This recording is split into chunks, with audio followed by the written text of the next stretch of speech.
krisis pandemi 2020 kemarin. Kita bisa lihat ada beberapa nama dan salah satu yang mungkin bisa disebutkan sebagai yang paling signifikan adalah Prajogo Pangestu. Dengan adanya peningkatan harga batu bara sebagai komoditas yang sangat langka ketika itu, dia mengalami peningkatan signifikan sekitar 70,2% dari kekayaannya. Hal yang mau dikatakan di sini adalah catat baik-baik tahunnya 2020 sampai 2023. Ketika masyarakat kebanyakan menghadapi krisis pandemi COVID-19, ketika waktu itu kita mungkin tidak bisa beraktivitas dengan luasa, orang-orang kaya ini meraup rupiah tanpa perlu berkeringat lebih daripada yang lain. Ini temuan yang harus tercatat dengan baik-baik. Kalau kita kalkulasi dengan media 82 juta miliar sebagai suatu pendapatan dalam geografi Indonesia, kita akan menemukan satu inti poinnya. Kekayaan 50 orang teratas di negeri ini, 50 triliuner, memiliki kekayaan setara dengan 50 juta masyarakat kebanyakan. Bahkan kita pun masih berjuang untuk mendapatkan pendapatan UMR kan. Tapi ini 50 orang menguasai 50 pendapatan rata, bukan yang terbawah, rata. Kita pun mungkin masih memiliki saldo yang selalu minus di akhir bulan. Oke, coba next. Ini ada beberapa temuan kunci yang bisa teman-teman catat baik-baik angkanya. Bicara mengenai potensi pajak kekayaan. Oke, ada satu kebijakan yang namanya wealth tax yang tidak pernah punya aturan hukumnya di Indonesia, yang tidak pernah menjadi salah satu solusi untuk menjawab peningkatan pendapatan melalui perpajakan. Yang perlu menjawab adanya kekurangan biaya untuk bantuan sosial. Wealth tax adalah upaya kita untuk memajaki mereka yang memiliki pendapatan lebih daripada kebanyakan, tanpa perlu untuk mempersulit apa itu kelas menengah punya barang. Iya, teman-teman masuk. Sudah. Kita sekarang sebagai kelas menengah dibebankan dengan tambahan pajak yang lebih tinggi. Tahun depan sebagai penanggap menjadi 12%. Tahun depan mungkin UKT-nya akan naik. Sekarang udah naik ya. Nah, itu akan lebih tinggi lagi. Kemudian biaya asuransi, biaya pendidikan, biaya kesehatan itu akan memiliki tarif yang lebih tinggi daripada tahun ini. Hal poinnya adalah, mari kita tanya kepada birokrasi perpajakan hari ini. Ketika masyarakat kelas menengah ingin dipajaki, bukankah kita seharusnya bertanya? Seharusnya mereka yang duduk di Singapura, yang anaknya kecil di Belgia, kemudian kuliah di USA, yang harus dipajaki pertama kali bukan? Intinya, kenaikan kekayaan dari 3 orang terkaya di negeri ini mencapai 174% dalam periode per tahun, dalam periode 2019 sampai dengan 2023. 174%. Jadi kalau punya tabungan 1 juta, ya, dalam satu hari misalkan, nah itu bisa menjadi 2 kali, 3 kali lipat daripada itu. Mari kita membayangkan sekarang menjadi orang kaya. Seandainya kita ada di deretan 5 orang terkaya di Republik ini, kekayaan kita per hari kita keluarkan 2 miliar saja, hanya 2 miliar. Kira-kira berapa lama waktu yang dibutuhkan? Berapa lama? Sebut angkanya. Pengeluaran 2 miliar per hari membutuhkan waktu habis dari kekayaan 5 orang terkaya butuh waktu 630 tahun. Wow. Apalagi untuk mengumpulkan dengan pendapatan teman-teman hari ini. Kemudian catat tanggalnya. Sejak 2020 kekayaan 3 orang terkaya lebih dari 3 kali lipat peningkatannya. Kalau kita itu, padahal kekayaan 5 orang terkaya saja cukup membiayai IKN hanya 1/5 dari kekayaan itu. Jadi kita selalu memaksakan masyarakat untuk membayar pajak lebih, memberikan PPN yang lebih tinggi, patuhan pajak, tapi intinya orang di puncak distribusi paling atas tidak pernah ditegur untuk berbayar dengan lebih baik. Kemudian, kalau kita hitung waktu yang dibutuhkan untuk pekerja rata bisa mencapai kekayaan di deretan 50 triliun, itu kurang lebih 1 abad kita bekerja lamanya. Teman-teman, coba lihat angka ini bukan hanya sekitar hitung-hitungan statistik atau sebatas mengadu padankan data yang ada di LHKPN dan juga Forbes. Tapi refleksikan ini pada upaya yang kita lakukan hari-hari ini. Bukankah kita sudah bekerja dengan cukup keras? Kita sudah melihat bagaimana susahnya mencari pekerjaan CPNS hari ini. Ada yang daftar CPNS? Ada. Susah nggak? Susah nggak, Mas? Anehnya, ketika institusi publik kita ini diisi oleh orang-orang berkapasitas, jajaran menteri, wakil menteri, utusan presiden itu dipilih dengan asal afiliasi politik dan dukungan ketika pemilu 2024. Bisa serius tunjukkan hampir 72%. Deretan pejabat di angka sekitar 132 nama dipanggil di Kertanegara sampai di angka sekarang ini. 72% terafiliasi mendukung Prabowo dalam pemilu baru 2024. Jadi apa, gimana letak ya? Ketika kita bersusah payah teman-teman belajar untuk bisa menjadi abdi negara, tapi puncak tertingginya dipilih dengan asal pilih. Gimana letaknya ini? Kalau kita bandingkan ketimpangan antara si kaya dan si miskin, kalau kita dibandingkan antara kekayaan rata masyarakat dengan kekayaan 50 triliun ke atas ini. Hampir 6 tahun berbanding 133 tahun. Kemudian next, barangkali. Ini sedikit awal yang mungkin mengisar-isar datanya. Atas di mana letak sumber kekayaan kita tersebar, beredar. Kalau misalnya di negeri ini kita tidak melihat suatu pertumbuhan yang signifikan di masyarakat termata, atas di mana nikmatnya? Ternyata kalau kita sedikit lihat, pergi beberapa kilometer di utara Republik ini, kita akan menemukan negara kecil dengan human resources yang sangat besar dan terbaik di dunia yang bernama Singapura. Catat baik-baik nama-nama perusahaan yang selama ini beredar di sektor ekstraktif negeri kita. Kebanyakan adalah mereka memiliki rekening bercabang di Singapura dan mencoba untuk memagari berbagai bentuk kebijakan perpajakan di negeri ini dan menyimpan sebanyak mungkin di negeri orang. Next mungkin. Oke. Sampai di sini kita akan beralih dari 50 triliun ke deretan pejabat publik di era Joko Widodo. Total kekayaan para menteri, kalau kita lihat ada akumulasi kekayaan kabinet Jokowi sekitar 41 menteri itu mencapai 24,52 triliun. Dan kekayaan menteri terafiliasi dengan bisnis tambang sektor ekstraktif itu ada 13,36 triliun. Jadi hampir 50%. Jadi kalau bicara mengenai bagaimana hari ini kita melihat bisnis di Indonesia, sayangnya keuntungan terbesar masih di sektor ekstraktif dan pejabat publik kita juga memanfaatkan celah itu untuk menguruk keuntungan sebanyak-banyaknya. Kalau misalkan ditarik pajak kekayaan, seandainya, jadi sembari teman-teman daftar untuk menjadi CPNS, usulkan untuk menarik pajak kekayaan pada pejabat publik menteri di era kabinet Jokowi. Itu akan terkumpul sekitar 490 miliar yang bisa dibiayai misalkan untuk UKT, bisa dibiayai untuk jaminan sosial, bisa dibiayai untuk pendidikan, peningkatan kapasitas untuk menjelang pendaftaran CPNS, misalkan. Kemudian kalau kita lihat, ini ada beberapa temuan yang mungkin bisa kami dibaca lagi di report. Ada beberapa highlight yang itu sangat jarang sebenarnya kita lihat. Tapi fakta perharinya sebenarnya bisa kita nikmati. Bagaimana mungkin per hari ini, kalau bisa kita lihat secara adil, ketika masyarakat menengah membayar pajak secara rutin per tahun, tapi sayangnya, di mana kita mendapatkan timbal baliknya? Dalam bentuk yang senyata-nyatanya, BPJS. Sulit prosesnya kan? Kita akan disuguhi dengan berbagai fenomena lainnya. Dan saya mau highlight satu hal yang tadi terluput daripada film ini. Film The Platform, dalam bukunya Don Fusco, dia mau lihat bagaimana makanan itu menjadi salah satu hal yang membentuk kebutuhan paling fundamental bagi masyarakat.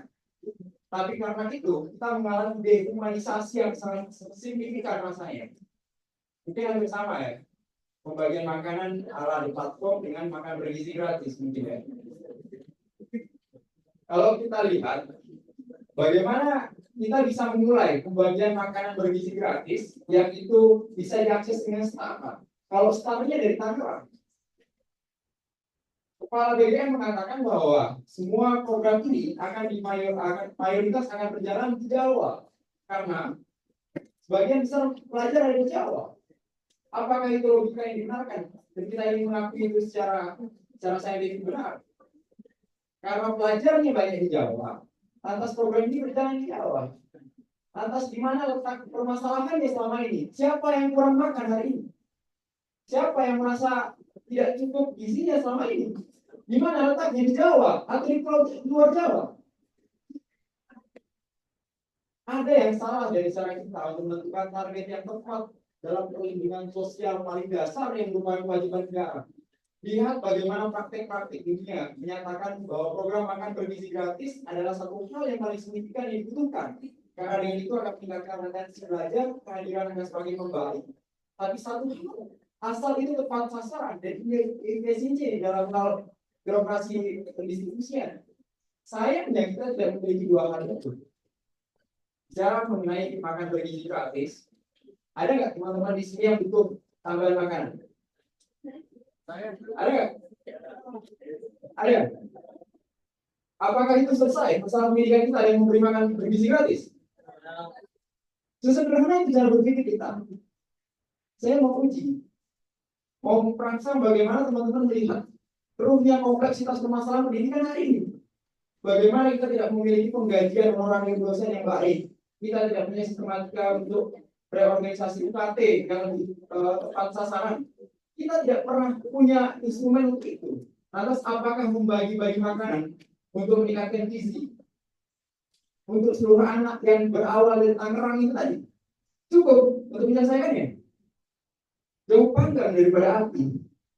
Kita hari ini selalu berkeluh kesah. Nama saya galau melihat kepemimpinan dengan 105 menteri dan wakil menteri. Saya tidak jadi perubahan.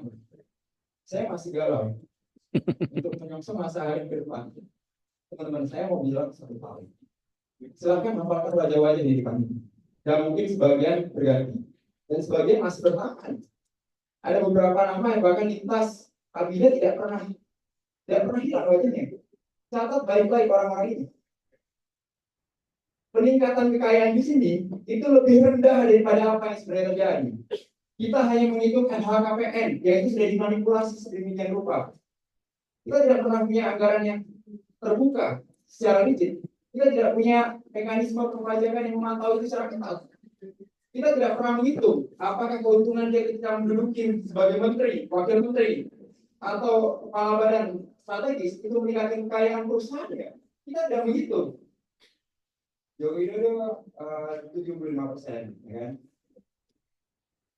Kepuasan publik kepada Jokowi 78%. Ya beda-beda tipis ya. Tapi di balik itu teman-teman, kita memiliki satu permasalahan mendasar dalam melihat bagaimana keuntungan yang dikerok oleh pejabat publik hari ini sebenarnya menjadikan bagaimana semangat kepemimpinan hari ini tidak menjadi satu teladan yang bisa kita lihat. Bagaimana teman-teman selain kuliah, megang menjadi calon CPNS muda dan membayangkan atasan teman-teman itu punya satu sifat seperti terima gaji tadi, altruisme, egoisme, dan tidak memberikan satu ide mengenai tentang solidaritas spontan tadi. Ini harus kita renungkan. Next. Ini ada beberapa strategi yang bisa dilakukan oleh beberapa perusahaan yang menjadi pajak dengan sangat baik. Sayangnya, kita per hari ini sulit untuk bicara mengenai bagaimana kekayaan distribusi yang diadil, secara adil. Film tadi sebenarnya tidak hanya menceritakan bagaimana di antara kelas yang paling atas tidak bisa memahami kelas yang paling bawah. Tidak sesederhana itu. Film tadi mencoba untuk mengkritik kita hari ini. Kita selalu terang-terangan menyatakan bahwa pajak harus dilakukan secara adil. Kita selalu terang-terangan mengatakan bahwa mereka yang miskin tidak boleh diambil lebih daripada hari ini. Tapi sayangnya teman-teman, kita tidak pernah mempercayai yang namanya solidaritas spontan. Indonesia adalah negeri dengan masyarakat yang paling baik hati sedunia, yang terlalu mudah lupa dengan permasalahan ini yang dibuat oleh para pemudi-pemudi sana. Kita per hari ini tidak pernah punya ingatan kolektif yang panjang untuk mengingat bahwa gerakan kita harus tentang mereka yang selama ini tidak pernah merasakan di mana pendidikan. Pembangunan itu sangat jauh dari rumah mereka. Bayangkan ada satu PLTU yang dibangun di satu desa. Tepatnya PLTU geotermal di desa Waisano, yang saat ini sedang dalam proses negosiasi berkepanjangan.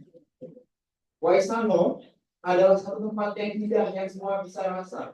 Rasa leganya pun terasa berbeda. Tapi adakah yang pernah mengira ketika itu dibangun satu PLTU geothermal untuk menjadi satu super industri besar? Bayangkan, seorang anak dari pondok kecil di ujung sana akan bertanya, untuk apa geothermal itu? Untuk menjadi sumber penghidupan cahaya di kota-kota. Lantas kenapa rumah kami gelap? Lantas kenapa bumi kami semakin sulit? Kami tidak merasakan udara yang lebih baik per hari. Oke, next. Ini beberapa menteri yang kita banggakan, beberapa nama sudah jadi presiden beberapa dan juga masih bercokol di kabinet baru ini. Next. Dan ini angka-angkanya, silakan dicatat. Kira-kira sudah berapa nol ini? Dibandingkan dengan kekayaan yang namanya Pak Sandiaga Salahuddin Uno. Ada yang bisa menyebutkan berapa itu? Oke, kira-kira bisa membayar UKT untuk berapa mahasiswa? Oke, next kita coba tengok. Nah, yang menarik dari deretan ratusan menteri Jokowi hari ini, kita bisa melihat banyak sekali keputusan yang berlatar belakang bukan dari scientific institution, bukan berasal dari bagaimana beliau maintain yang namanya social project, bukan berasal dari pengalaman panjang di tapak di perjalanan untuk melihat advokasi sosial. Tapi sayangnya kita melihat beberapa orang itu hanya dinilai berdasarkan jumlah followers di Instagram. Sayangnya juru kampanye yang kemarin mendukung presiden hari ini tidak lagi dilihat sebagai satu organ yang sangat strategis untuk mengelola aspirasi kaum milenial barangkali atau Gen Z, tapi lebih dilihat sebagai satu figur yang merepresentasikan anak muda dan segala bentuk media kreatif lainnya. Oke, next. Mari kita membayangkan ketika 50 triliun yang ke atas di negeri ini benar-benar dipajaki dengan pajak kekayaan hanya 0,2% dari kekayaan mereka. Apa yang bisa dibuat? Bisa dibaca di atas sana. Dari kekayaan itu kita bisa buat 113,6 juta toilet umum.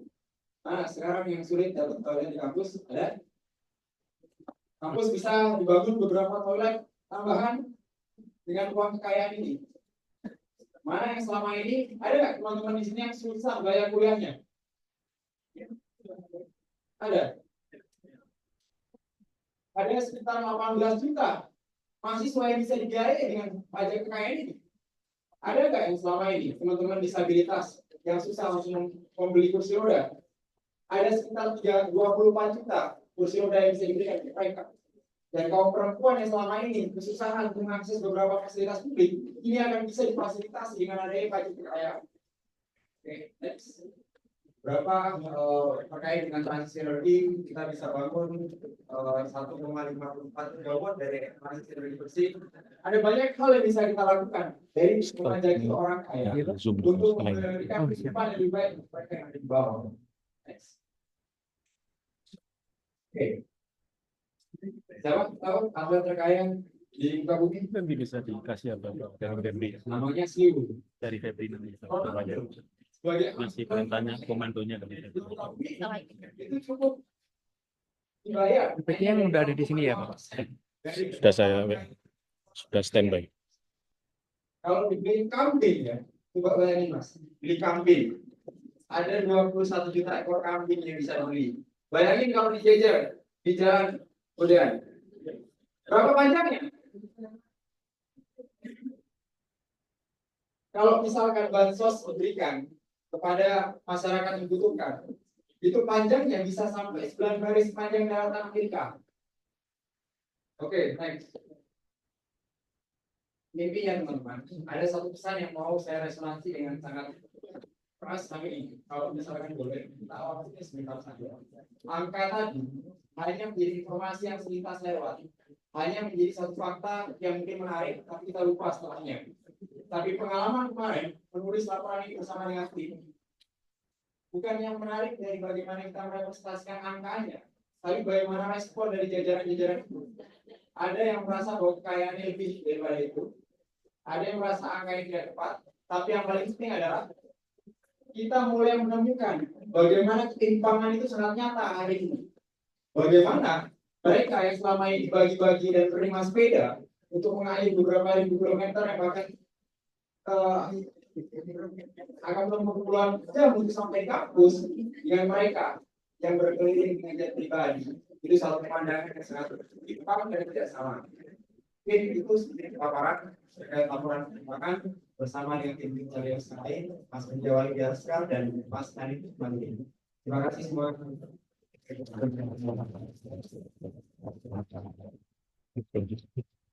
Wah, obrolan yang cukup membuka mata kita ya teman-teman. Ternyata ketimpangan di Indonesia ini sangat jauh-jauh berbeda aja. Itu hanya angka yang bisa jadi lebih dari itu ya. Kita beri aplaus sekali lagi untuk Mas kita memberikan pengalaman yang sangat luar biasa. Baik, selanjutnya kita akan terhubung dengan salah satu pemateri kita melalui Zoom. Ada Ibu Herdi Abdullah Group, selaku manajer program dari Prakarsa. Pada Ibu, apakah mendengar suara saya? Iya, halo, selamat malam. Apakah suara saya bisa didengar? Sudah saya dengar dengan jelas, Bu. Oke. Ini saya, sebentar. Saya minta izin untuk mematikan video ya, karena saya sedang di pedalaman dan sinyalnya khawatir tidak kuat gitu. Hmm, baik, Bismillahirrahmanirrahim. Assalamualaikum warahmatullahi wabarakatuh. Selamat malam kawan-kawan semuanya. Pertama-tama ingin menyampaikan terima kasih kepada LHKP, PP Muhammadiyah, rekan-rekan UMY, kepada Mas David ya yang telah mengundang saya gitu untuk ikut berbagi di pada malam hari ini dalam diskusi mengenai ketimpangan dan urgensi politik redistribusi di Indonesia. Misalnya nanti suara saya putus atau tidak terdengar, ini ya disampaikan saja. Em, baik, mungkin saya akan share gitu sedikit sebelum masuk pada pajak kekayaan ya. Eh, saya perkenalkan sedikit tentang Prakarsa. Prakarsa itu adalah sebuah lembaga think tank gitu di kami berkantor di Jakarta Selatan. Kami memiliki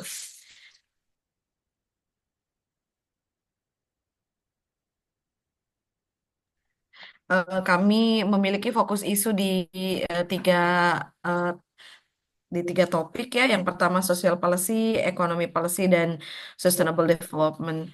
Kajiannya dengan kajiannya dengan economic policy, kami memang lebih banyak fokus pada isu-isu perpajakan dan kemudian untuk memperhatikan gitu ya bagaimana instrumen perpajakan di Indonesia itu menjadi alat untuk redistribusi ya sebagai alat untuk redistribusi di Indonesia. Karena begitulah gitu ya seharusnya secara hakiki fungsi dari sistem perpajakan. Kemudian kami melakukan kajian-kajian tidak hanya dari sisi bagaimana potensi gitu ya perpajakan yang harusnya dikumpulkan gitu oleh pemerintah, tetapi juga bagaimana apa ya hilangnya potensi tersebut gitu akibat adanya praktek penggelapan pajak, penghindaran pajak, yang sebetulnya penggelapan dan penghindaran ini memiliki dua penyebab ya. Penyebab yang pertama adalah kebijakan memang didesain sedemikian rupa agar eh, dunia pemilik modal gitu ya bisa melakukan penghindaran pajak itu yang pertama. Yang kedua, karena ketidakmampuan pemerintah gitu ya untuk memaksimalkan apa perpajakan dan karena ketidakmampuan pemerintah ini pada akhirnya dunia bisnis termasuk beberapa industri unggulan Indonesia gitu ya mereka dengan sangat mudah melakukan upaya-upaya gitu ya dengan bantuan dari para konsultan pajak yang sangat mahal gitu untuk menekan gitu ya kewajiban pajak mereka. Jadi mereka bisa menghindari kewajiban mereka untuk melakukan redistribusi yang pada akhirnya apa yang kita lihat sekarang, bagaimana rasio pajak Indonesia itu selalu rendah gitu ya, bahkan menjadi tiga terendah di ASEAN. Apa penghasil penghasilan atau pengumpulan sangat rendah ini menjadi bukti gitu ya kalau sistem perpajakan di Indonesia itu memang tidak cukup kuat gitu ya, komitmen pemerintah tidak cukup kuat untuk menggunakannya sebagai alat redistribusi. Kami untuk aspek pajak ini kami melakukan dua ini ya, dari dua pendekatan. Yang pertama adalah pendekatan pengumpulan, kemudian pendekatan spending. Pengumpulan itu berarti bagaimana sebetulnya potensi dan sistem yang harus dimiliki gitu oleh pemerintah agar mengoptimalisasi potensi eh, ini ya revenue gitu, pendapatan negara.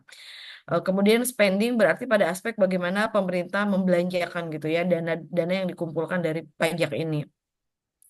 Pada tahun 2019 kami juga melakukan studi ya terkait dengan illicit financial flows, jadi aliran keuangan gelap dengan memetakan 6 komoditas unggulan gitu ya seperti batu bara, tembaga, sawit dan lain sebagainya. Yang kemudian kita tahu bahwa kehilangan negara gitu ya atas 6 komoditas unggulan ini melalui penghindaran pajak itu luar biasa sangat tinggi gitu ya. Sangat sangat tinggi sekali gitu. Dan ini jumlahnya sangat fantastis ketika kami merilis Kemenq aja sampai terkejut gitu ya. Dan kemudian slide sebelumnya saja, slide kedua. Dan kemudian yaitu kami serahkan ke pemerintah dan pemerintah kemudian melakukan ini ya tindak lanjut entah seperti apa. Tapi kemudian kami juga mulai melihat pajak dari aspek atasnya itu dari wealth tax ini ya pajak kekayaan yang juga sudah kan gitu ya oleh teman-teman Selios bahwa pajak kekayaan ini juga di-trigger oleh timpangnya gitu ya harta kekayaan yang dimiliki oleh orang-orang super kaya gitu ya crazy rich gitu dengan masyarakat umum gitu. Tadi ilustrasi dari Selios sudah sangat komprehensif ya, sudah sangat mencengangkan gitu bagaimana ketimpangan kekayaan ini terjadi. Kebetulan tahun sekitar 2019 itu Prakarsa Sebagai kelas itu pengganti. oleh Ada yang memang organisasi yang isinya orang-orang super kaya gitu ya. 3 tahun. Itu Millionaire for Humanity. Jadi organisasi yang orang-orang super kaya di Eropa menghubungi kami dan mengajak diskusi gitu ya tentang isu pajak kekayaan ini. Yang kemudian itu yang membuat Prakarsa melakukan studi gitu ya kepada para konstituen. Nah, bisa dilanjutkan slide-nya. Nah, eh, jadi nah ini sebelum pada survei kami ya, kami ketika berdiskusi dengan Billionaire for Humanity, organisasi yang beranggotakan orang-orang super kaya itu, kami juga melakukan kajian dari mana saja sih wealth tax diterapkan gitu, gimana hasil keberhasilannya, tantangannya gitu ya. Nah, kemudian ada kebetulan di Filipina itu ada seorang ahli pajak ya, seorang ahli hukum pajak internasional, Tony Salvador namanya, yang kemudian kebetulan itu rekan kami dan kami berdiskusi banyak dan kemudian kami tahu bahwa di Filipina sedang ada upaya untuk mengamandemen undang-undang agar wealth tax ini dimasukkan dalam undang-undang perpajakan. Ya, slide selanjutnya. Nah, ini secara ringkas saja bahwa kami di 2019 yang kemudian kami terbitkan di 2020 ya, rilis ini, kami melakukan survei gitu kepada konstituen partai. Di sini bisa kita lihat bahwa 79% konstituen partai dari berbagai partai itu memberikan dukungan atas penerapan pajak. Maka tinggi itu dari Nasdem ya. Dan menurut perbandingan dari berbagai negara, dukungan publik untuk penerapan pajak ini tertinggi itu di Indonesia mencapai 79% ini. Nah, kemudian slide selanjutnya kami juga melakukan semacam survei kembali kepada parlemen. Ini yang tadi itu kepada konstituen, kalau ini kepada parlemen di 2021. Dan surprisingly gitu ya, dukungan dari parlemen untuk menerapkan sistem pajak kekayaan itu juga cukup tinggi gitu, bahkan sangat tinggi ya, 77% setuju. Meskipun ada beberapa concern ya, ada beberapa permintaan misalnya bahwa yang muncul gitu ya dari pola yang muncul berdasarkan jawaban parlemen itu ya mereka mendukung gitu ya bagi orang kaya yang memiliki 140 miliar per tahun minimal thresholdnya begitu, kemudian diterapkan secara progresif dan ada juga yang menyatakan diterapkan 1 kali per 5 tahun atau 1 kali seumur hidup gitu. Jadi bagaimana mekanismenya diterapkan masih belum eh, umum gitu ya, pendapatnya masih sangat berbeda-beda. Selanjutnya. Nah, gagasan mengenai pajak kekayaan ini untuk muncul selain tadi yang disampaikan oleh kawan-kawan Selios ya, karena ketimpangan kekayaan yang ada, tetapi bahwa sistem pajak di Indonesia memang sangat asimetris gitu. Bahwa sistem pajak di Indonesia itu lebih banyak dibebankan kepada kelompok menengah bawah. Misalnya kita lihat ya dari sisi pajak penghasilan untuk kelas pekerja, kita lihat ini seakan-akan seolah-olah sistem pajak kita itu progresif gitu ya, semakin tinggi penghasilan di atas 5 miliar itu semakin tinggi juga pajaknya. Tetapi kita juga bisa lihat bagaimana pajak pada komponen-komponen kekayaan orang yang sangat kaya gitu ya, yang biasa dimiliki oleh sangat kaya, aset, terus passive income dan lain sebagainya, itu pajaknya itu begitu rendah. Bahkan banyak juga kekayaan orang super kaya itu yang tidak dipajaki, misalnya pajak warisan, dividen yang diinvestasikan, bunga yang diterima oleh bank gitu ya, transfer tanah atau bangunan. Bahkan padahal pertumbuhan pasif income orang super kaya ini lebih tinggi daripada pertumbuhan nasional. Pertumbuhan pasif income, pendapatan pasif income orang kaya itu sampai 23% per tahun. Bayangkan itu. Bagaimana mudahnya mereka memultiplier kekayaan mereka gitu tanpa adanya sistem pajak pada apa pada komponen-komponen kekayaan mereka. Lanjut. Em, nah, kami kemudian melakukan perhitungan gitu ya, pada konsep apa sebetulnya sistem perpajakan ini bisa diterapkan di Indonesia. Ini secara singkat saja, mungkin nanti bisa ini ya, jika ada waktu yang lebih panjang bisa diskusi lebih lanjut. Tapi bahwa kami menyusun 5 model gitu ya untuk menerapkan pajak kekayaan ini, mulai dari model flat, model 1 dan 2, model 3, 4 dan 5 ya, yang kemudian pada kesimpulan akhir kami sebetulnya model 4 ini merupakan model yang paling ideal yang bisa kita terapkan gitu ya.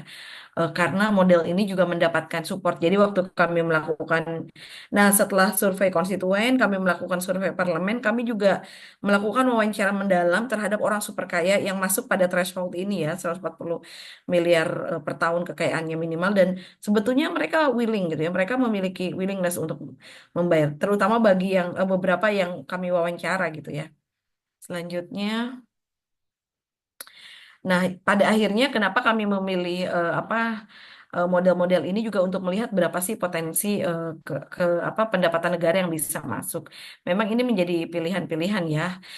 Dan kami menilai model yang kami kembangkan ini juga untuk mengcounter gitu ya argumen yang selalu dibangun pemerintah bahwa organisasi masyarakat sipil itu tidak memiliki kapabilitas gitu untuk mendesain sebuah sistem pajak yang rigid, dan kami mengcounter itu dengan menawarkan ini ya, meskipun pada akhirnya belum tentu juga ya ini diakomodir gitu oleh pemerintah. Ya, selanjutnya, nah ini perbandingan bahwa selama ini pendapatan perpajakan kita seperti ini ya strukturnya. Dan ketika wealth tax ini disisipkan menjadi salah satu sistem perpajakan, maka kontribusinya tuh sangat signifikan dilihat di sini.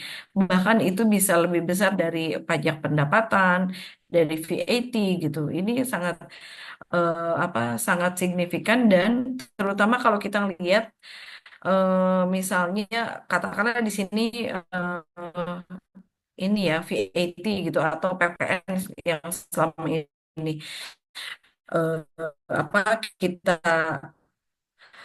kita bayar gitu ya. Kita kan dengan melalui VAT ini ujung kaki sampai ujung kepala kita itu kan dipajaki dengan berbagai produk yang kita bayar itu kan gitu, dan kita membayar pajak sama gitu dengan jumlah orang sangat kaya yang juga menggunakan produk yang sama, di mana pemerintah memberi subsidi gitu untuk membayar pajak tersebut. Lanjut.